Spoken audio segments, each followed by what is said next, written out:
Hello Sagittarius, thank you for joining me for your weekly forecast for week commencing the 4th of December. There's a clustering of energy in your Zodiac sign, and the chances are you're wanting to demonstrate your individuality, but it's not necessarily going to be a straightforward process. This is because Mercury in your sign has slammed on the brakes and got into a retrograde. It's not going to come out of this until the 23rd of December, but it won't come out of shadow, in other words, back to the place where the retrograde began, until the 10th of January. And then, in the blink of an eye, it's going to move into the sign of Capricorn. So the chances are anything that you're wanting to move forwards with may have a bit of a stop-start energy. Also, at the start of this week, there is a full moon in your opposite sign. Someone you're involved with, it could be a partner, a family member, a friend, could in some ways be less impressed by some of your ideas than you'd like them to be. They may feel that you're being a bit unrealistic in some ways.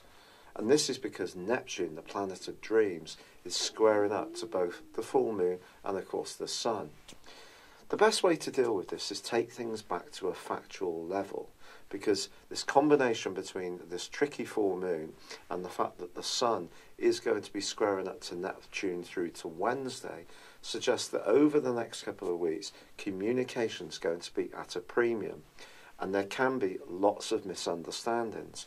But in the first half of this week, Saturn still supports Mercury, and the best way you can handle this is to really scrutinise any information and ensure that whatever you're investing time and energy in is based on a realistic expectation of how it may turn out.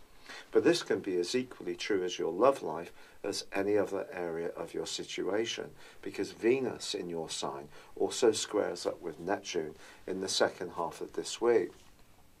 This really can make our expectations sky high, so it's important to try to scale everything down. There could be a sense of exasperation if things don't go at the speed you want, or other people don't seem to be very supportive. But this is just the cloying influences that are swirling around you at this time. Mars also moves into a deeply psychological part of your situation on Saturday, where it will be for the next 6 weeks. This can shake up some old sediment around deeper buried emotions, especially unresolved hurts and angers, and it's just one to keep an eye on. But this can be a week when you can be very creative, you can take the lead in situations, but just be aware that the flow of information or conversation between you and others could be subject to those misunderstandings, or in some situations, even distortions. It's been a real pleasure being with you. Thank you for joining me. Good luck, and goodbye for now. Thank you for joining me. If you'd like to know more, please visit my website at www.patrickarundell.com or download my free app in iOS, Google or Facebook at www.horoscope-ace.com. Thanks and goodbye.